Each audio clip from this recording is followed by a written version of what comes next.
Қайырлы күн достар, бүгін жасалуы өте оңай, палау мен рожкимен жегенге керемет үйлесетін, бір ғана заттан тұрса да дәмі тәбетті ашатын салаттың рецептісімен бөлісетін боламын.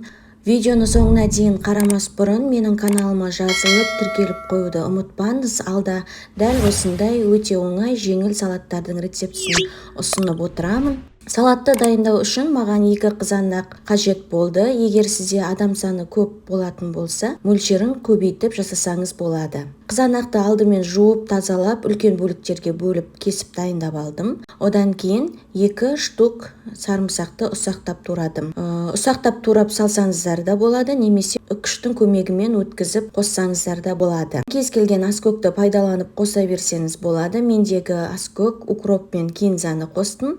Барлығын ұсақтап турап алдым. Одан кейін үстіне тұз, қара бұрыш, қызыл бұрыш, сұйық май және уксус қостым. Мендегі уксус 9%. Егер сіздегі уксустың пайызы көп болатын болса, шай қасықтың ұшымен ғана құйсаңыз болады. Барлығын жақсылап араластырып аламыз. Салатымыздың иісі әдемі, дәмі де өте ерекше.